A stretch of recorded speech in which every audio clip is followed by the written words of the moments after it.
Tu veux trouver des commentaires qui iraient dans ton sens et tu trouves forcément des commentaires qui iraient dans ton sens. Mais si tu avais fait un travail un peu honnête, tu verrais que d'autres commentaires disent l'inverse. Tu verrais... Et donc la souffrance devient une art. C'est vrai. J'ai rien à rajouter, mais je suis vraiment d'accord avec ça. La justice est montrée d'une certaine manière décevante. J'ai une dent contre les blancs, donc ça c'est raciste, je crois. Oui, et c'est même très fréquent. Excuse-moi, hein, Cyrus, hein. On est clairement ensemble. Hein. Je suis bientôt chauve comme toi. T'es quand même un sacré level, mais... Alors, je vous ai demandé il y a 3-4 jours, qu'est-ce que vous vouliez comme prochaine vidéo, parce que j'avais plusieurs idées, et vous m'avez répondu que, pourquoi pas, clasher mon boy Cyrus North, qui a fait une vidéo qui est assez intéressante sur la woke culture, mais qui a pas mal de problèmes selon moi, et qui a pas mal de limites selon moi. Cette vidéo n'est évidemment pas un clash. Attention, Cyrus North, 600 000, moi 60 000, il a 10 fois plus de gens qui le connaissent que moi. Attention, il pourrait très bien m'envoyer une armée. Bref, toujours est-il que je fais cette vidéo pour réfléchir un peu à ce que peut faire Stéphane Edouard. Alors, salut, c'est Stéphane Edouard et bienvenue dans la nouvelle vidéoscopie. Je plaisante, mon Steph, on est ensemble. Bref, on se met la vidéo tout de suite et puis on commente. Tout ça. La semaine dernière, je vous ai gagné un pull Ben Voyons. Et qu'est-ce qu'il a remporté? Et ben voici la vidéo qui annonce le champion. On se retrouve sur mon super écran pour désigner le gagnant du concours. Je vous ai gagné un concours, un pull Ben Voyons sur ma dernière vidéo. Vous voyez, c'est la semaine des hypocrites. On va lancer le compte à rebours. Hein. Ah, va te faire enculer, putain, insupportable. Hop, on lance le début. Bam.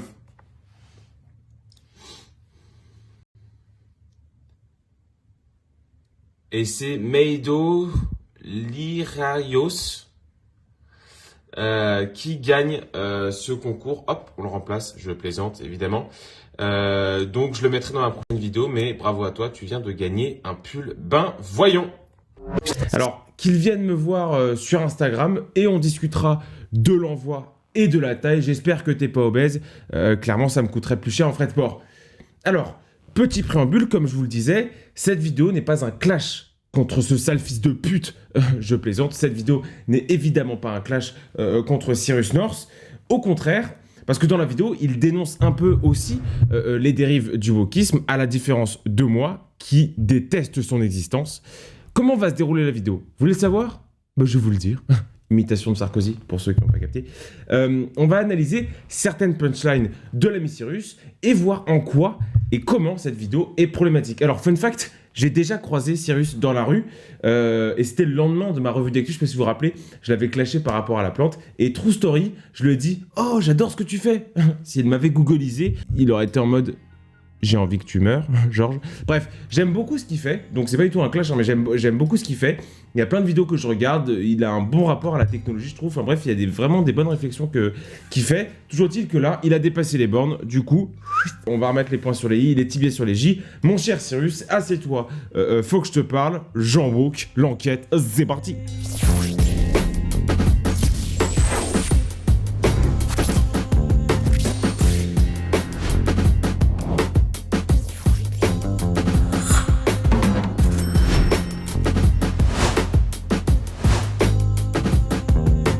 La vidéo de Cyrus, elle se découpe en 3 grandes parties. La définition de ce qu'est le wokisme, les enjeux et les limites du mouvement. Et donc, j'ai une appréhension, mais ça n'entache en rien mon envie de vous partager ça. Merci mec, merci beaucoup Cyrus. Elle parle d'un sujet qui est assez sensible sur Internet, c'est le sujet de la woke culture. Je pense que c'est important d'expliquer ce que c'est la woke culture, parce que quand on passe pas des heures sur Internet, on sait pas forcément ce que c'est. Déjà, le terme woke, en anglais, il veut dire éveillé. Alors, éveillé à quoi? Éveillé en fait aux inégalités sociales qui constituent notre monde, donc inégalité de race, inégalité de genre, inégalité d'orientation sexuelle, etc. Alors, déjà, premier point. Sur la définition même, mon petit Cyrus, il y a un problème. T'expliques que la woke culture, c'est le fait d'être éveillé aux inégalités qui constitueraient notre monde. Sauf que non. Là, il y a 2 sous-entendus relativement malhonnêtes dans ta phrase. Déjà, tu présupposes les inégalités entre les genres, les races, les inégalités sociales, sauf que, à part pour les inégalités sociales, qui sont fondées sur une appartenance à une classe de revenus, concrètement, on n'a pas de chiffres en fait sur les autres inégalités dont tu parles dans ta vidéo. Je sais que tu pourrais me parler d'El Famoso. Oui, mais par exemple, les Noirs et les Arabes sont moins bien traités en France que les Blancs. Et ça, c'est un présupposé assez fréquent, par ailleurs assez faux. Par exemple, habiter dans les territoires ruraux prédispose bien plus à la reproduction sociale et à la pauvreté qu'habiter en banlieue. Et comme je l'ai démontré, l'État aide bien plus les banlieues et donc ses habitants que les Français périphériques. Les seules inégalités empiriquement démontrables sont les inégalités géographiques. Donc ça, c'est un premier sous-jacent faux, selon moi. Et le deuxième, c'est que ces inégalités seraient constitutives du monde dans lequel nous vivons. En gros, Cyrus nous dit que notre monde, notre société est fondée sur les inégalités. Mais là encore, Cyrus, tu fais une lecture marxiste de remake de la lutte des classes en France. Alors, je vous rassure, je ne vais pas prendre toutes les phrases, mais je trouve que là, dans cette définition très précise, on est à 1 minute de la vidéo, dans cette définition très précise, il y a déjà 2 problèmes. Cette vidéo est sponsorisée par Political. D'ailleurs, petit message, tout petit message à Cyrus North, l'application va mettre en place des lives. Dites-moi dans les commentaires si vous kifferiez bien voir un débat en live entre Cyrus North et moi-même. Alors, pas sûr qu'il accepte, ça pourrait être sympa. Alors Political, c'est une application de débat, hein, on peut participer et créer des débats, vous le savez, je vous en parle chaque dimanche. La plateforme ne collecte évidemment pas vos données, ce qui est très agréable. Le débat de la semaine, je vais vous demander, en lien avec cette vidéo, est-ce que selon vous, la culture woke est dangereuse pour notre pays? Et hop, je fais gagner un pull Ben Voyons à une personne cette semaine. Pour participer à ce concours et pour remporter cette dinguerie qu'est ce pull Ben Voyons, pour participer, c'est très simple. Il vous suffit de voter sur le débat Political et d'être abonné à cette chaîne YouTube. Les pulls sont très bien ralasse. Et deuxième nouveauté, défi que je me suis auto-lancé sur ce débat Political. Je vais répondre à tous vos commentaires, à toutes vos remarques sur la plateforme Political en moins de 24 heures pendant une semaine. Donc même si tu commentes un truc de merde genre je réponds moi, bah je te réponds sur Political. Le lien est évidemment en description. N'hésitez pas à participer et nous on continue avec la vidéo de Cyrus. Et le terme de woke, il a du sens parce que je sais pas si vous l'avez déjà expérimenté, mais quand on se rend compte d'une inégalité systémique, par exemple voilà, le système patriarcal. Forcément. Je reviens très vite. Alors, sur le concept de systémique, le concept, il désigne un produit, le racisme systémique. C'est le racisme de l'État qui serait organisé. Sauf que là encore, bah c'est faux. Dans nos lois, dans notre juridiction, rien n'est raciste. Et des racismes systémiques, il y en a eu. Hein. On pense évidemment à la ségrégation aux États-Unis avant les années 60, ou même au traitement des minorités au Qatar, en Arabie Saoudite, en Chine ou au Soudan.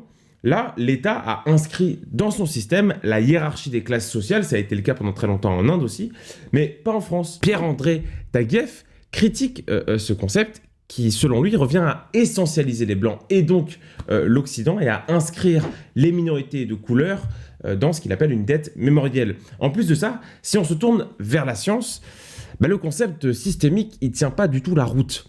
Parce qu'il ne remplit pas les critères de la science définis par Karl Popper. On avait déjà parlé de Karl Popper dans une vidéo à l'ancienne, bon, pas très, il y a un mois et demi, genre. Un des critères de la science de Karl Popper, c'est le critère de réfutabilité. Et le concept systémique ne remplit pas ce critère de réfutabilité. Daniel Sabbagh, directeur du Centre de recherche international, explique que le concept de systémique est dangereux puisqu'il relativise l'ensemble des racismes. Et tu as utilisé le concept de système patriarcal. Je ne vais pas rentrer en profondeur dans le débat, mais les inégalités hommes-femmes ont beaucoup réduit ces 30 dernières années. Les écarts de salaire sont scientifiquement, et c'est prouvé, des écarts plus basés sur le tempérament et la productivité des individus, plus que sur une oppression de la femme, en tout cas en France. L'effort de s'en rendre compte, et quand je dis l'effort de s'en rendre compte, je parle surtout de certains hommes, parce que généralement les meufs, elles ont moins besoin de faire d'efforts que nous. Quand on s'en rend compte, on réalise que c'est omniprésent. C'est dans tous nos rapports, c'est dans tout ce qu'on voit, c'est dans tout ce qu'on consomme, c'est dans tout ce qu'on regarde, etc. Et donc ça fait un petit peu l'effet de la pilule rouge. Là, c'est très intéressant ce que nous dit ce chauve. Il nous explique que le wokisme, donc le fait d'être éveillé, quand on se rend compte des inégalités qui composent notre société, bah ça fait comme dans Matrix, comme dans la pilule de Matrix. En fait, le grand problème du wokisme, selon moi, il est là. Il donne des clés de lecture falsifiées et souvent calquées sur un modèle américain des inégalités, puisque je le rappelle, les descendants de Noirs et Arabes en France ne descendent pas de l'esclavagisme, contrairement aux Noirs américains. Et ça va nous amener à prendre une situation qui n'était pas inégalitaire et à la relire à l'aune des inégalités qu'on s'est inventées en cours de route. Ça donne un peu les mêmes clés de lecture que quand on a une théorie du complot un peu farfelue qui nous explique l'ensemble des rouages de nos sociétés.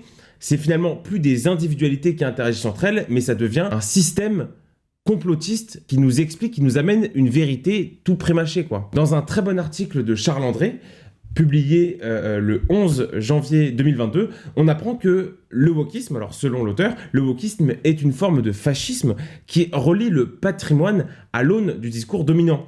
C'est ce qui explique que Casse-Noisette, la pièce de théâtre Casse-Noisette, la comédie musicale Casse-Noisette, qui véhiculerait des clichés racistes, et cancel, ou qu'on déboulonne des statues un peu partout en France. Et là, ce que dit Cyrus North, c'est un peu ce que peuvent raconter ceux qui ont intégré puis quitté une secte, à savoir, avant.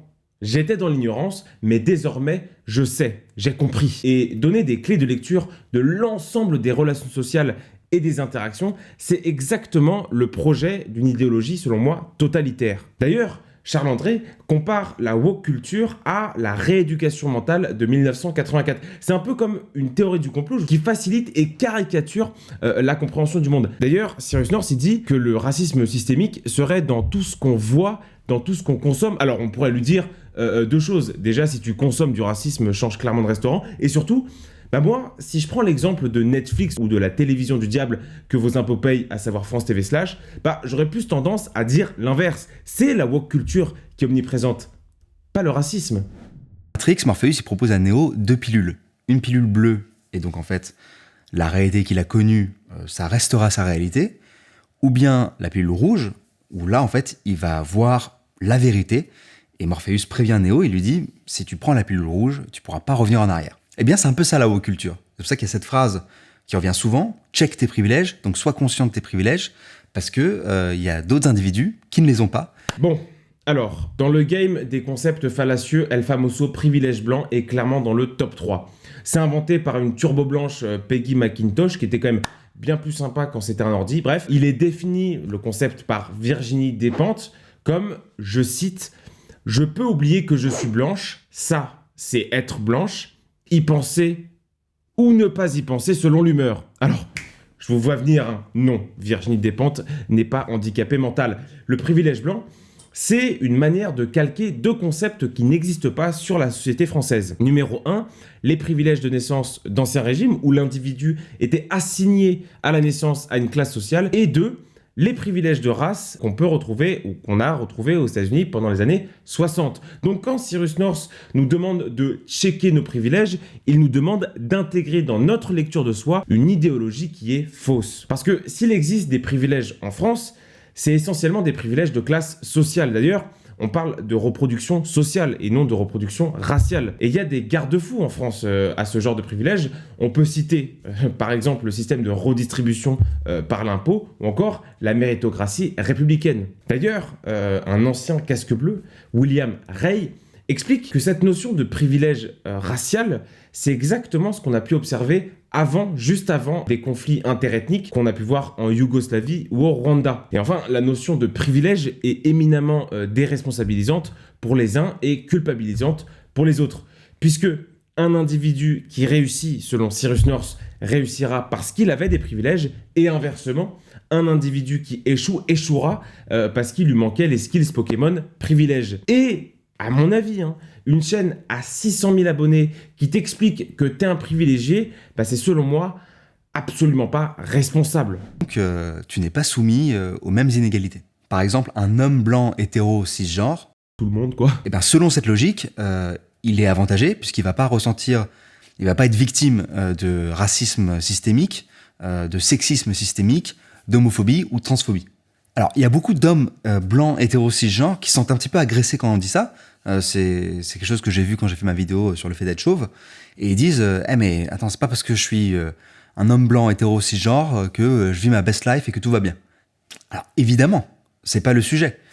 Mais un homme blanc, hétéro, cisgenre, il peut avoir donc une vie de merde de ouf, mais ça sera pas de la faute, a priori, d'un système qui s'attarde sur sa couleur de peau, sur son genre ou sur son orientation sexuelle. Alors récemment, les politiques ont voulu en parler, ils craignent le wokisme. Alors non, c'est le wokisme qui est dans le système et non le wokisme qui menace le système. Quand par exemple des multinationales ultra-capitalistes comme Coca, Netflix, Adidas ou Uber Eats reprennent les théories des universités progressistes, en fait on craint pas le wokisme, on le subit. Mon petit Cyrus. Cancel culture, vous en avez sûrement entendu parler pour le coup, c'est le fait de cancel, donc d'annuler, ou plutôt de boycotter une personne ou une œuvre parce que il ou elle a fait quelque chose qu'on juge inacceptable. Il y a une vidéo de ContraPoint sur le sujet qui est fantastique, je vous la recommande, je vous la mets en description. Elle met en évidence à un moment le principe du procédé qui est quelqu'un est soupçonné d'avoir fait quelque chose de mal, qui devient quelqu'un a fait quelque chose de mal, donc présomption de culpabilité. Et ensuite, de quelqu'un qui a fait quelque chose de mal, ça devient cette personne est mauvaise, donc abstraction et ce qu'elle appelle essentialisme. En gros, l'action de la personne devient son essence même. Dans une société où la justice elle est basée sur la présomption d'innocence, elle gêne cette cancel culture. Mais on peut aussi comprendre que des gens qui font partie de minorités et qui ont du mal à trouver des espaces d'expression fassent une des seules choses qu'elles peuvent faire, c'est-à-dire boycotter ou inciter à boycotter. Alors, c'est vraiment insupportable d'entendre cette victimisation qui excuse tout. Donc on est dans un pays où chacun a le droit à la justice, et c'est une chance. En tout cas, j'ai jamais vu un procès qui n'a pas eu lieu parce que le juge a dit « La victime elle est noire ?» Oh non, le procès il est annulé. Alors, vous allez me dire « Oh, on s'en fout, c'est un détail. » Non, parce que cette perception des minorités qui n'auraient pas les mêmes droits induit ce que Emmanuel Todd appelle une politique compensatoire. En gros, c'est excuser et avoir un traitement de faveur des minorités sous prétexte faux qu'elles n'auraient pas la même portée dans la société que tout le monde. C'est réellement un principe qui est anti-républicain de base, quoi. Pour moi, dire on peut comprendre que les minorités soient vénères dans notre société, personne les écoute. D'ailleurs, c'est faux, tout le monde les écoute. Enfin bref, c'est exactement comme dire en vrai.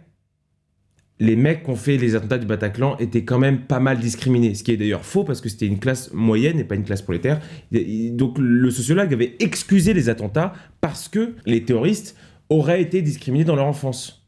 Donc c'est en fait, pour moi, Cyrus North, il est sur cette pente-là, dans ce genre de discours. Et d'ailleurs, quand c'est des choses ou des gens qui se font cancel, souvent ça va pas jusqu'au tribunal, ou bien si ça va jusqu'au tribunal, la justice s'est montrée d'une certaine manière décevante. Et quand je parle de justice, je parle même de justice populaire. Bon, la justice s'est montrée décevante. Alors oui, l'ensemble des affaires où des Français se font tuer et violer et la justice met 2 jours de prison avec sursis, c'est décevant, je te l'accorde. Tu parlais pas de ça, mon salaud. Typiquement, dans l'affaire Shaina, violée enceinte, les violeurs ont pris 8 à 12 mois de prison avec sursis, mais j'imagine que tu parlais évidemment pas de ça. Ensuite, tu dis la justice, voire la justice populaire. Mais ça n'a rien à voir. La justice française, c'est justement le garde-fou à la justice populaire, qui a 2 limites. Déjà, elle est hautement manipulable par des youtubeurs chauves à 600 000 abonnés. Je plaisante, Cyrus, on est ensemble. Je suis un peu chauve moi aussi. Et surtout, Twitter, par exemple, vu que tu fais référence à Twitter, c'est pas le peuple. Twitter censure, Twitter oriente, Twitter distrait. Twitter, c'est une multinationale avec un intérêt capitaliste. C'est pas l'agora grecque. Par exemple, au moment où j'ai écrit cette vidéo, il y avait un post Facebook sur Harry Habitant qui est placé en garde à vue suite à une plainte pour viol. Et quand on voit les commentaires sous le post, ça fait totalement écho à ce que je viens de dire sur la cancel culture. Personnellement, vu sa personnalité, il n'a pas le profil d'un violeur, j'ai du mal à y croire. Bizarrement, quand on est connu, ça arrive souvent. Encore une qui veut être connue. Mesdames, mesdemoiselles, faut arrêter, on peut aussi gagner de l'argent en travaillant. Je sais, c'est à la mode d'accuser les hommes connus. Voilà, c'est horrible. Et quand je parle du fait que ce soit systémique, là, les commentaires que je vous ai lus, c'est à la fois des hommes et à la fois des femmes. Bon, cette affaire, ou les commentaires que tu sélectionnes pour parler de cette affaire, pour moi, ça fait absolument pas écho à ce que tu viens de dire. Ça fait juste écho à un ressenti que les gens ont, à savoir, on instrumentalise des affaires d'agression sexuelle et de viol à des fins personnelles. C'est déjà arrivé, c'est malheureux, mais c'est déjà arrivé. Mais ça n'a rien à voir avec une certaine forme de privilège ou de racisme systémique. Systémique ? Là, les commentaires que je vous ai lus, c'est à la fois des hommes et à la fois des femmes. Mais c'est pas systémique. C'est pas des commentaires Facebook qui donnent un indice sur le système dans lequel on vit.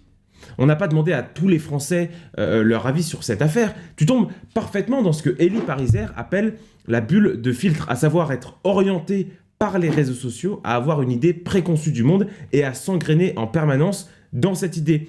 Là, tu veux trouver des commentaires qui iraient dans ton sens et tu trouves forcément des commentaires qui iraient dans ton sens. Mais si tu avais fait un travail un peu honnête, tu verrais que d'autres commentaires disent l'inverse, tu verrais qu'il y a beaucoup de commentaires qui se sont indignés, tu verrais que des salles de concert et des salles de spectacle ont annulé la venue de Harry Habitant, en l'occurrence. Enfin, je veux dire, ils ont fait l'inverse de ce que tu essayes de montrer, mon petit Cyrus, là. A priori, je suis pas allé vérifier derrière le profil Facebook. Et ben vous savez quoi, on pourrait penser que c'est ça mon problème avec la woke culture. Mais non, c'est même pas ça, en fait. Même s'il y aurait plein de choses à dire, clin d'œil particulier aux gens qu'on veut cancel juste parce qu'on les aime pas, par exemple. T'inquiète pas, j'ai les mêmes à la maison. Non, ce dont j'ai envie de parler, c'est la place de la souffrance dans la woke culture. On l'a vu, la woke culture, dans son idéologie même, il y a le fait de vouloir corriger les inégalités et donner de la force aux minorités. Donc dans cette culture-là, avoir un statut de victime, donc victime d'inégalité, victime d'injustice, victime d'oppression du système, ça fait qu'on va vous protéger, on va vous donner la parole, on va se battre pour vous. Ça vous donne une certaine protection en fait, c'est le principe même du truc. Une des manifestations de ça, c'est le trigger warning. Vous voyez, genre, devant certains posts ou certains tweets, il y a TW avec un mot. Par exemple, TW100, trigger warning agression, ou pire, trigger warning viol. L'idée, c'est que les personnes qui ont des traumatismes en rapport avec ces thématiques puissent être prévenues dès le début du post, et donc ne pas lire le post, ou bien mieux, elles ont des bloqueurs, en fait, qui vont bloquer des mots, et donc, vu qu'on met ces mots-là dans les trigger warnings, leur feed, donc leur fil d'actualité, va être safe. Bon, c'est très intéressant cette histoire de safe place. Pourquoi ? Parce que, en gros, les endroits safe, c'est littéralement une réinvention d'un état qu'on connaît pendant l'enfance. J'ai fait mes petites recherches et un des premiers safe places, c'est l'université Brown qui l'a créé. En gros, la féministe libertaire Wendy McElroy s'est dit « Ouais, j'ai pas trop envie de débattre. » Et je vous jure que c'est vrai. Là, je cite Wikipédia. Je vous jure que c'est vrai. Elle a créé une pièce avec des cookies, des livres de coloriage, des bulles, de la pâte à modeler, de la musique apaisante, des oreillers de couverture et une vidéo de chien pour des étudiants. C'est des mecs de 20-25 ans qui se disent « mais c'était quand même pas mal quand j'étais dans le ventre de ma mère, non ? Si ? Allez, j'y retourne. » Bref, deux critiques de ce concept. Déjà, si tu ne rencontres pas l'adversité dans une société, tu crées un biais très dangereux dans l'idée que tu te fais du monde. Et ça a des conséquences qui sont très intéressantes. Par exemple, une étude américaine que je vous mets en description montre que les élèves qui ont grandi avec l'idée d'un safe place sont incapables, mais littéralement incapables, de prendre la parole en public. Ils sont angoissés à l'idée d'être confrontés à l'adversité. Et d'ailleurs, beaucoup développeront une agoraphobie. Et il ne faut pas comparer la perception parce que là, tu prends l'exemple de la perception d'un viol sur Twitter ou la perception du sang sur Twitter. Cette perception-là, qui est une perception d'une image qui est traumatique, n'a rien à voir avec l'idée de confronter ces idées avec quelqu'un d'autre. C'est deux trucs totalement différents que les gens woke mélangent. Ils se disent « j'ai autant peu envie d'être confronté à une image de viol qu'à une personne qui pense pas pareil que moi ». Et deuxième critique du safe place, c'est que le sous-jacent de la proposition d'un safe place, à savoir si je m'isole de toi pour être safe, c'est que toi, t'es dangereux, mais t'es dangereux malgré toi. Donc, c'est plaquer cette idée de privilège, idée fausse, comme je l'ai montré au début, sur un individu et malgré lui. Il y a un réel lien entre être une victime et le fait de souffrir. Champion du monde. Parce que la souffrance légitime le statut de victime. Et plus on est une victime, et plus quelque part on est légitime dans son combat. Typiquement, tout ce que je dis là, dans une logique woke, je suis pas du tout légitime pour en parler. Parce que je suis un homme blanc hétéro-cisgenre, donc a priori je suis pas une victime, donc je ne suis pas concerné, donc j'ai pas à en parler. C'est comme ça que je suis perçu, en tout cas. Et ça m'a fait penser à un extrait de l'émission Arrêt sur image, qui avait fait beaucoup parler de lui.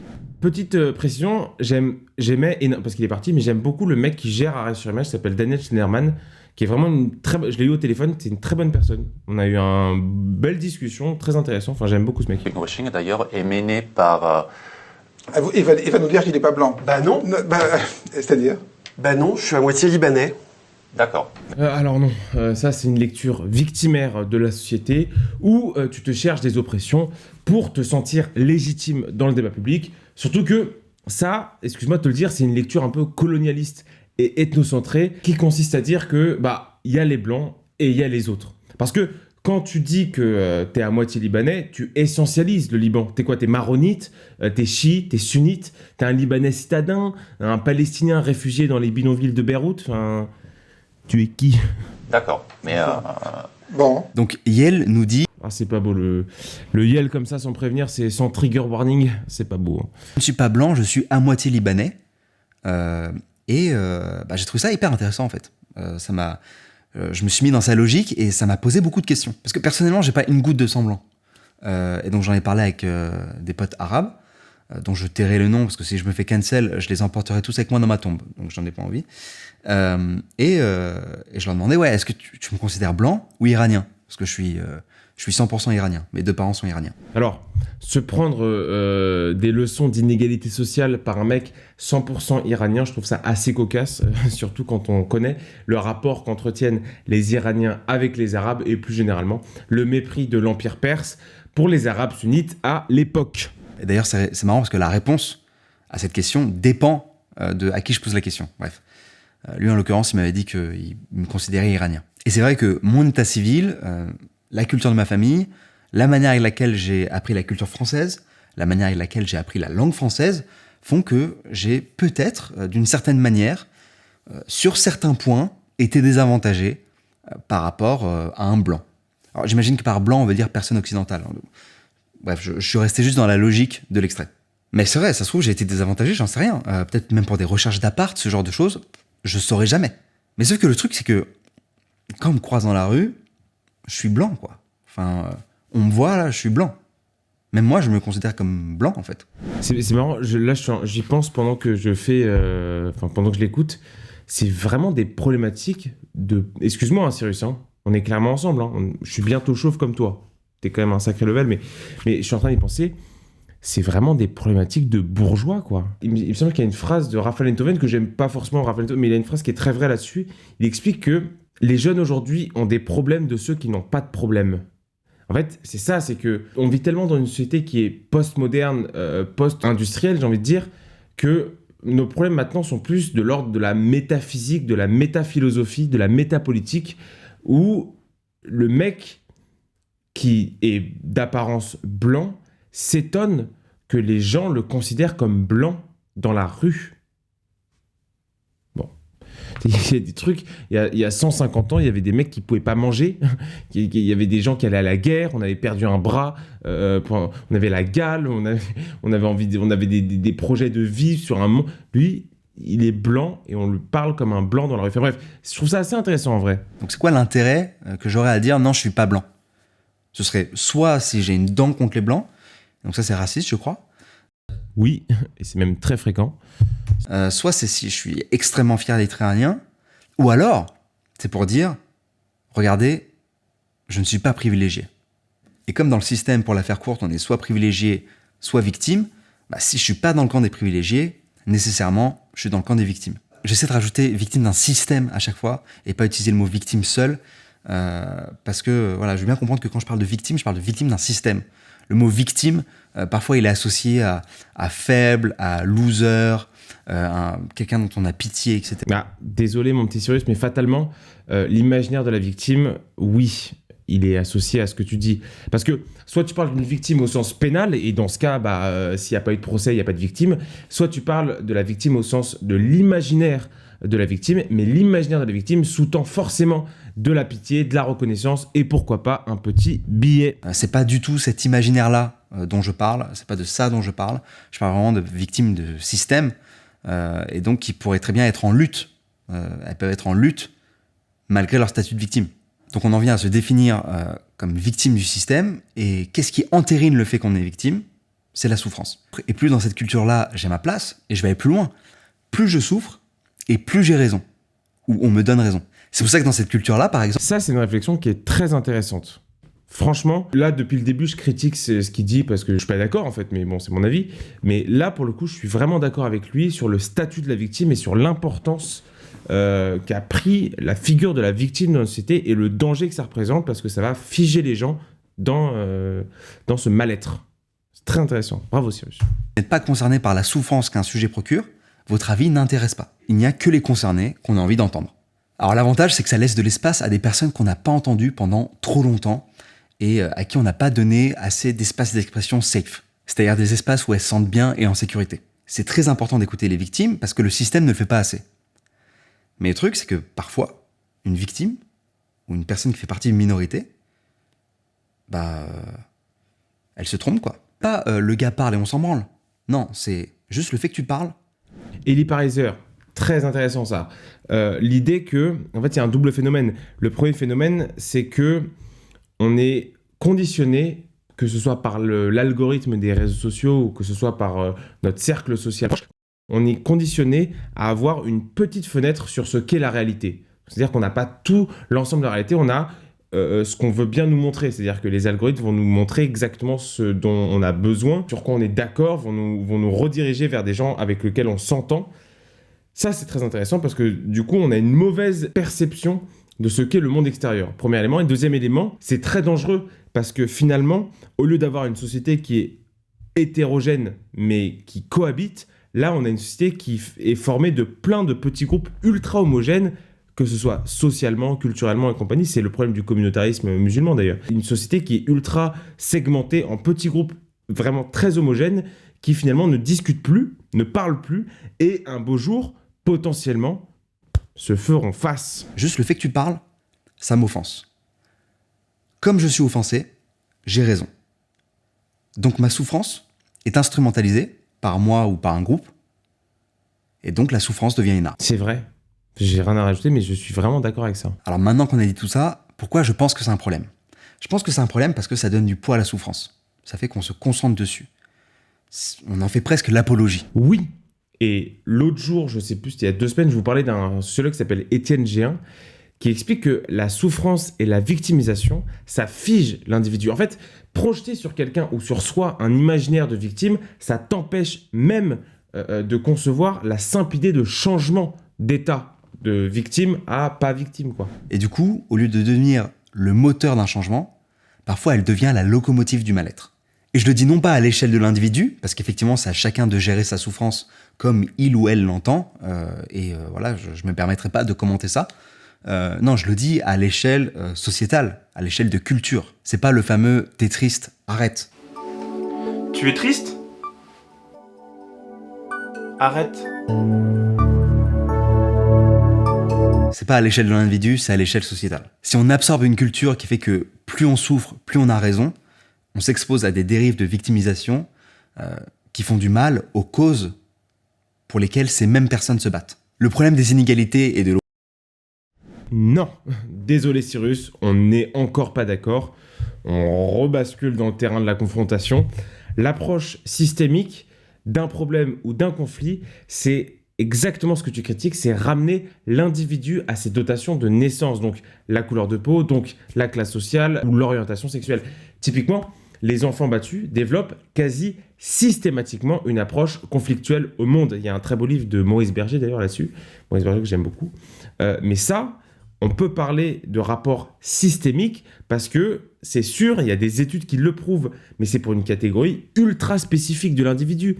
Le reste des interactions sociales ne peut pas être vu par le prisme d'une oppression systémique parce que c'est pas empiriquement démontrable, c'est pas vrai. En fait, il y a plein de choses qui jouent dans les interactions sociales, il y a plein de facteurs qui jouent dans les interactions sociales, mais la lecture dominant-dominé, c'est une lecture que je qualifierais de marxiste des relations sociales, elle ne marche pas. Elle n'a pas fait ses preuves et surtout, elle monte les individus les uns contre les autres. Et elle est donc très dangereuse pour la cohésion sociale, selon moi. Merci à tous d'avoir suivi cette vidéo. Alors, elle est un peu spéciale. C'est une nouvelle vidéo, un nouvel type de vidéo que je vais lancer sur ma chaîne où je vais commenter en live le discours d'un youtubeur connu. D'ailleurs, donnez-moi des suggestions de format ou donnez-moi des suggestions de youtubeurs que vous voulez que je commente. Et je voulais dire aussi, quelque part, bravo à Cyrus North d'avoir critiqué le mouvement parce qu'on sait que c'est un mouvement qui est très touchy et lui il le fait. Bon, alors je suis pas d'accord avec le début de sa vidéo, mais sur les constats je suis relativement d'accord sur le statut de la victime,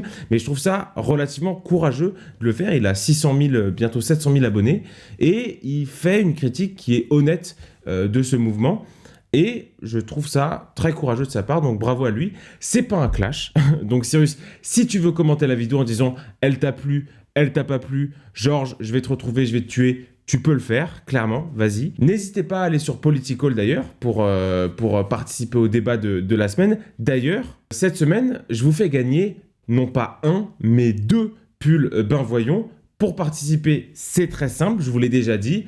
Vous avez juste à commenter le débat sur Political et je sélectionnerai 2 commentaires qui remporteront les sus nommés pulls. Merci à tous d'avoir suivi cette vidéo. N'hésitez pas à liker, à commenter, à partager et surtout à vous abonner à cette chaîne. C'est hyper important pour le référencement. Et moi, je vous dis à très vite pour la revue d'actualité time.